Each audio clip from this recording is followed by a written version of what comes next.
السلام عليكم ورحمة الله تعالى وبركاته، مشاهدي قناة مروج المعرفة. أهلا وسهلا بكم في فيديو جديد سنحاول أن نعرض لكم فيه مواعيد مباريات المنتخبات العربية، منتخب السعودية ومنتخب تونس وكذلك منتخب المغرب، فلا تذهبوا بعيدا.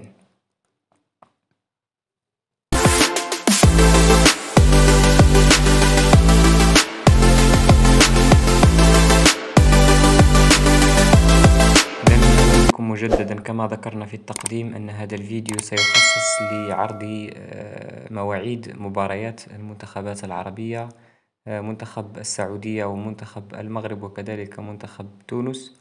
كما سنشير أيضا إلى الملاعب التي ستستضيف مباريات المنتخبات العربية، ثم كذلك توقيت المباراة ثم يوم المباراة، وكذلك سنعرض لكم صور للملاعب التي ستستضيف هذه المباريات.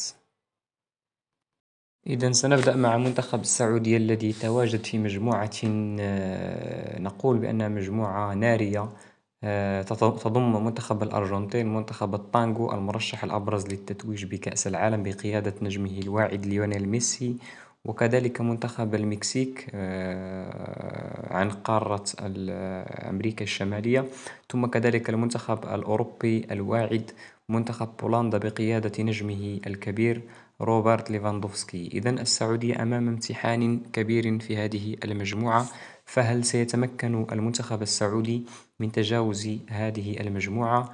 إما أن يحل في المرتبة الثانية، ولو أن المرتبة الأولى تبدو شبه محسومة لصالح منتخب الأرجنتين، فبالتوفيق لمنتخب السعودية. وسنعرض لكم الآن مباريات هذا المنتخب والملاعب التي ستستضيف هذه المباريات.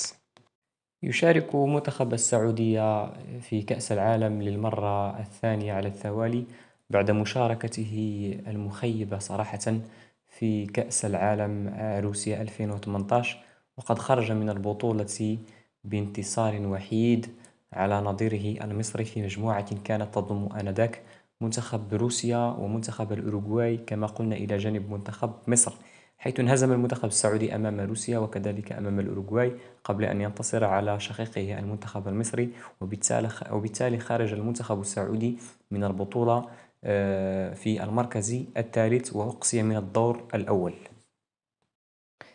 يستهل منتخب السعودية مبارياته في كأس العالم بمباراة صعبة ضد منتخب الأرجنتين، وذلك يوم الثلاثاء 22 نوفمبر 2022 على الساعة 1 ظهرا بتوقيت مكة المكرمة، على الساعة 11 بتوقيت المغرب، وذلك على ملعب لوسيل، وهو أكبر ملاعب البطولة والذي سيستضيف أيضا مباريات الافتتاح. ملعب لوسيل ملعب يقع في منطقة لوسيل القرب من مدينة الدوحة، وهو ملعب تم بناؤه حديثا يتسع لأزيد من 80 ألف متفرج. وكما تشاهدون الآن صورة جوية مأخوذة من الأقمار الاصطناعية لهذا الملعب الكبير، وهو أيقونة معمارية يمكن أن تكون من أجمل المنشآت الرياضية في دولة قطر وكذلك في العالم.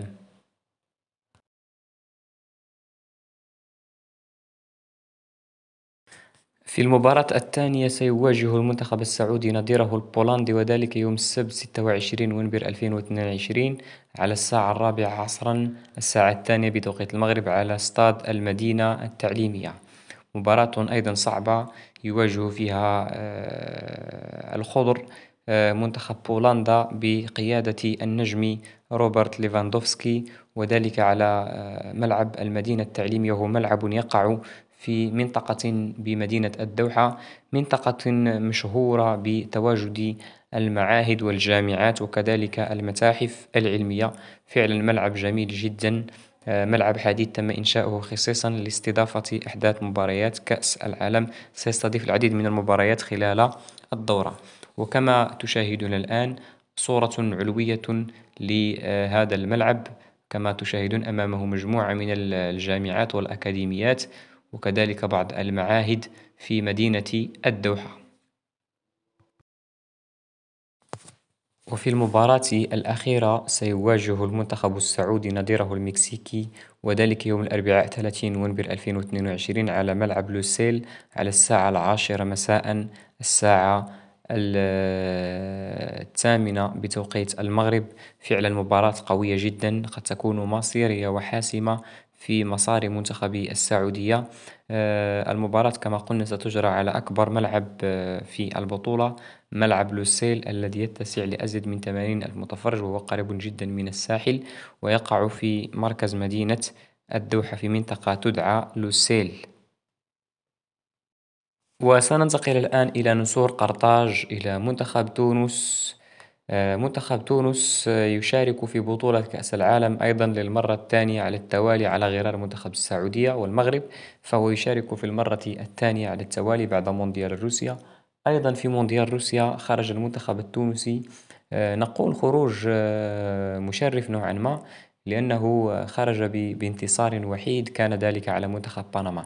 وانهزم المنتخب التونسي في مباراته الأولى في مونديال روسيا 2018 ضد المنتخب الإنجليزي، ثم كذلك ضد المنتخب البلجيكي، وفي الأخير حقق فوزا مهما ومعنويا على منتخب بنما، وحل في الرتبة الثالثة، وبذلك تم إقصاؤه من الدور الأول.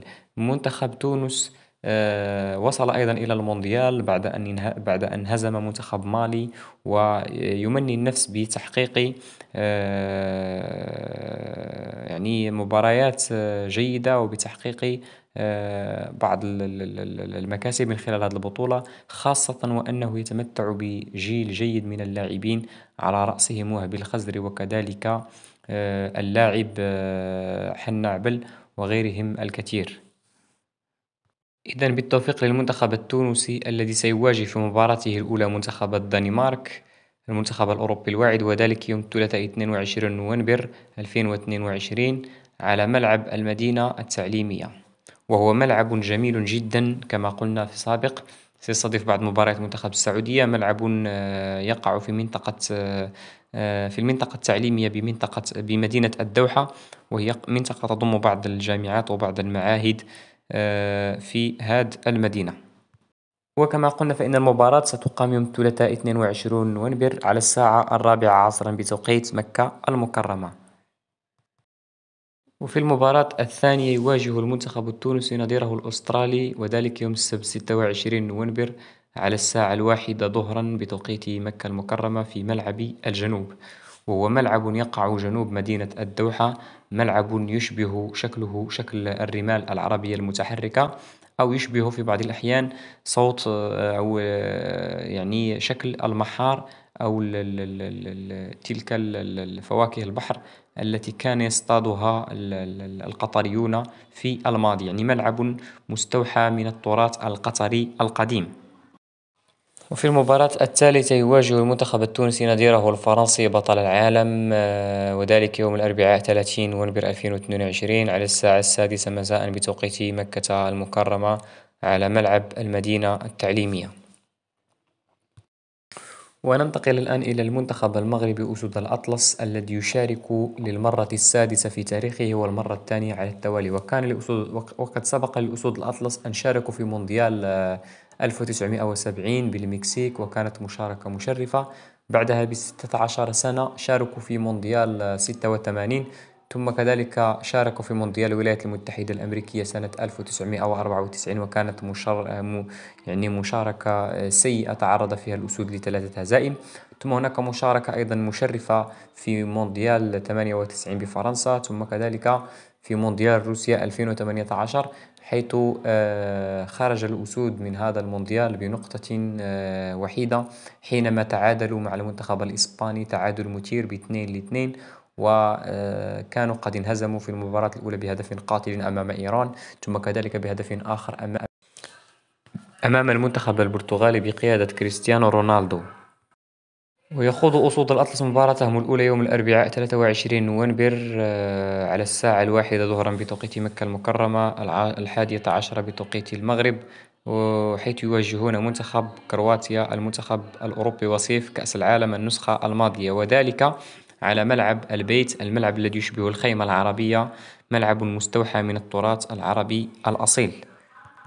وفي المباراة الثانية يواجه المنتخب المغربي نظيره البلجيكي الشياطين الحمر، أقوى منتخبات قارة أوروبا، وذلك يوم الأحد 27 نوفمبر 2022 على الساعة 4 عصرا، الساعة 2 بتوقيت المغرب، على ملعب الثمامة، وهو من أجمل الملاعب بالبطولة.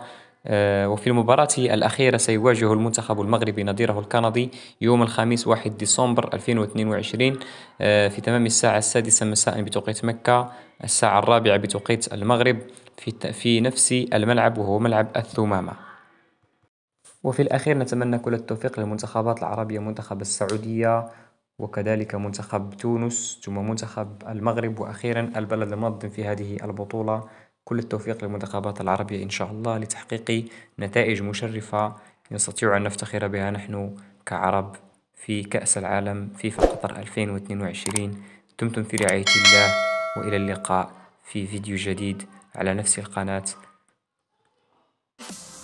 والسلام عليكم ورحمة الله تعالى وبركاته.